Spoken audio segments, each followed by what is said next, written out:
You Patreon people are what give me these wonderfully high production values. I'm doing my best. I really am doing my best. And I always wish I could do more. I would love to get to the point where I could rent a studio and do this with assistants and things like that. But you know who's behind the camera recording this?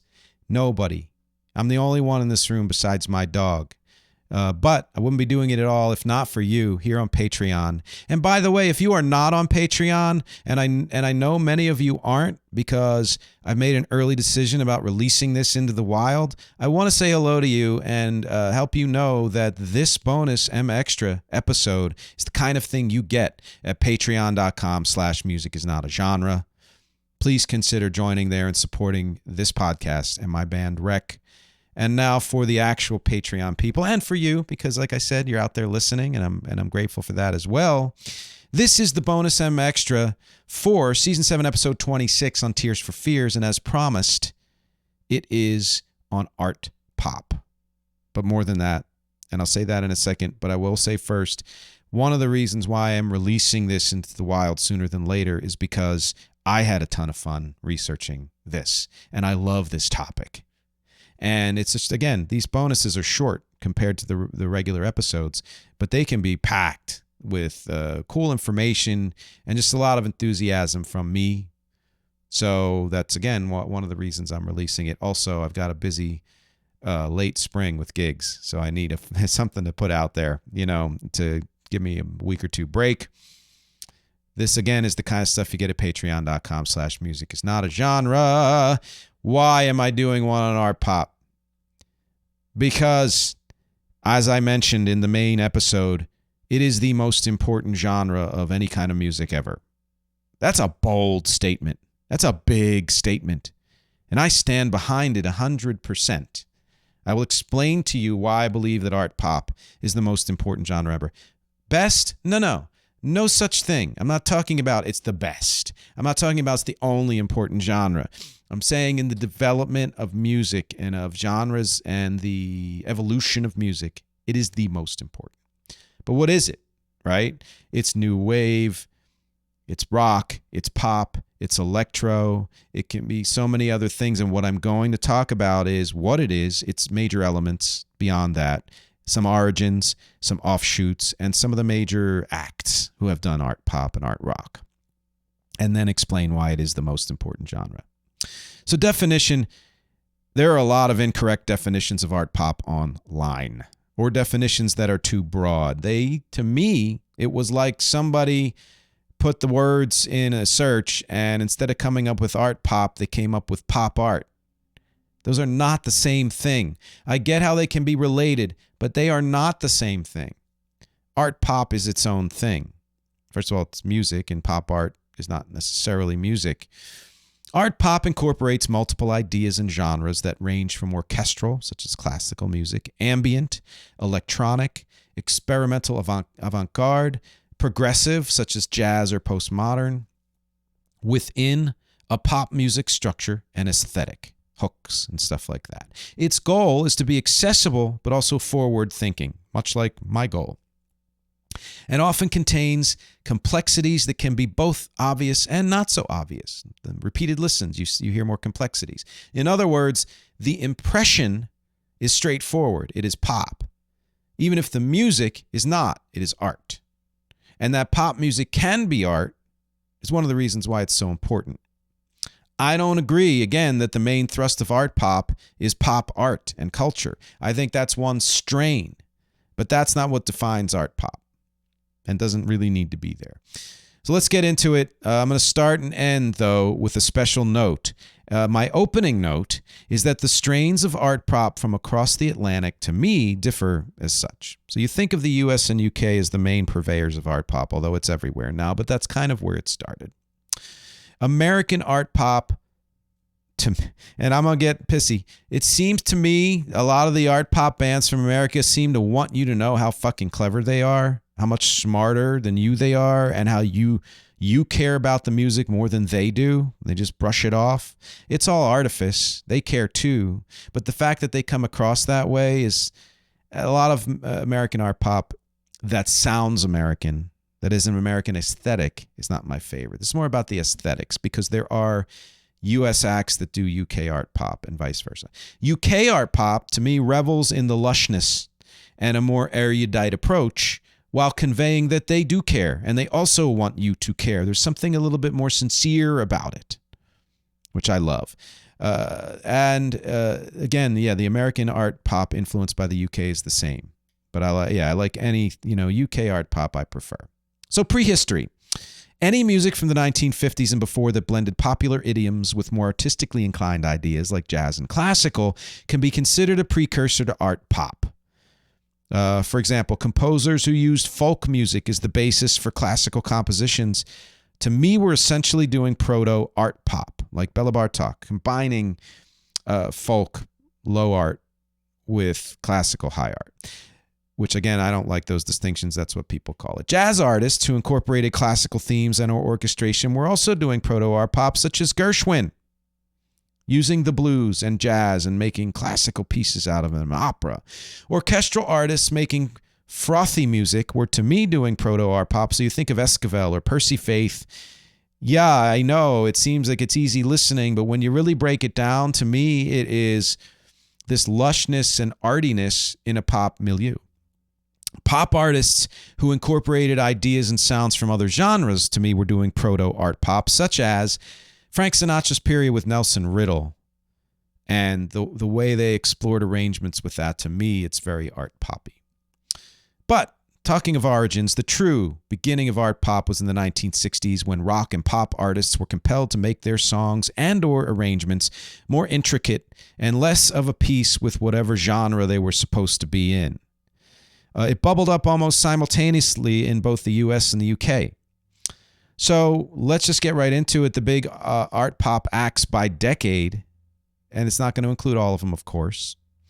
1960s, I call it art yes, pop yes. Can we do this? Beatles, especially the middle period, and later on. Beach Boys, starting with Pet Sounds. The Who and the Kinks did a lot of art pop. Phil Spector's production. It's very art poppy. Quite a bit of the Bee Gees, quite a bit, especially in the late 60s, early 70s, was art pop. Velvet Underground, listed as art pop, very American strain of it. Proto-prog music, so, anything that was poppier on there, very art pop. Like Every Little Thing, the Beatles cover by Yes. Chamber pop acts like the Zombies were doing art pop. 1970s, some of the big acts, I call the 1970s artsy-fartsy pop. Getting more artsy and lightly pop, taking their art very seriously. Bowie, Sparks. Oh, God, if you don't know Sparks, they're still around, too. Look them up. I think their new album's coming out. 10cc, Roxy Music, and Brian Eno. A lot of the glam rock scene was very art pop. Some of what McCartney did was art pop. Some of what Billy Joel and Elton John and Chicago did was art pop. Art pop was, everybody kind of dabbled in it in the 70s. Many acts went tons of places. Some prog rock bands did pop songs, art pop songs. Some post-pop punk bands delved into art pop or art rock, like Susie and the Banshees and Talking Heads for sure. Kraftwerk, oh God, yeah, 100% more, German krautrock, whatever. Electro. 1980s. I call this the artiest, poppiest.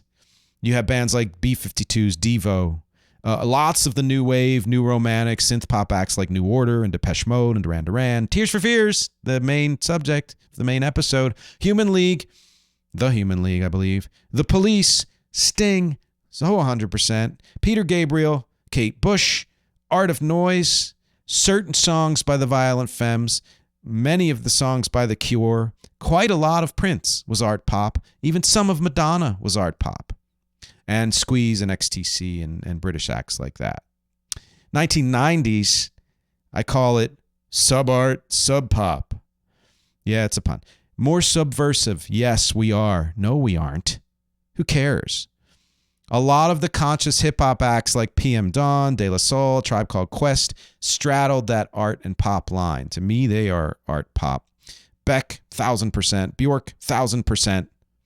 Some of the more accessible, trippy bands like Stereolab and Massive Attack.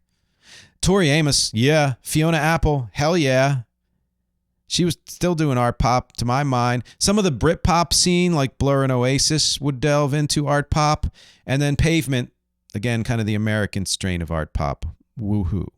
Underground style art pop was kind of more in attitude than arrangement. Some of, wow, I read that wrong. But it doesn't matter. Some of Stone Temple Pilots and the Smashing Pumpkins were for sure art pop, especially Melancholy. Dear God. Like most of that was art pop or art rock. They Might Be Giants, huge art pop. Of Montreal and Apples in Stereo, and a lot of the bands from Elephant Six were art pop. Even The Roots and a lot of the neo soul crowd. No one's ever going to list them on art pop lists because they're biased. But when you think of Erykah Badu or Lauryn Hill, D'Angelo's Voodoo, I mean, R&B is pop. And that was art that expanded what it could be, so it's art pop. It is. 2000s, I'm calling it art, sure. Pop, sure. It is what it is. Let's just do it, not label it, not try too hard to oversell the idea. Radiohead, 1000% art pop. He Who Shall Not Be Kanye'd, and people who inspired him, like Jay Dilla, art pop. Franz Ferdinand, huge art pop. They worked with Sparks, actually. Super Furry Animals, yeah. And all that kind of quirky indie rock, a lot of art pop there. Gorillaz, art pop. Basement Jacks and those kind of DJ EDM acts from that era, 2000s, were very art poppy. Which brings us to the 2010s, which I call whack art, whack pop. Getting weird, but not as sticky. A little bit more like the 1970s. Like the artists were taking their artistry more seriously, art pop, whatever. I don't mean that in a good way. All artists take their artistry seriously to a degree, but when you take yourself as seriously as the art, you're delving, into, masturbatory. Beyonce in this decade and beyond, art pop. Lana Del Rey, Lorde, Florence and the Machine, St. Vincent, Yeah Yeah Yeahs, certainly all art pop and to many degrees, and many of the bands like them. Janelle Monáe, wow, yes, art pop. Perfume Genius, 100%. You might even say Frank Ocean has some art poppiness to him. Tune Yards, dear God, and TV on the radio, when they go pop, they are art pop. They are not often pop. Which brings me to the 2020s, and I call that decade, this decade, all pop is art pop. Why? Because decades of art pop influence have permeated everything, everywhere.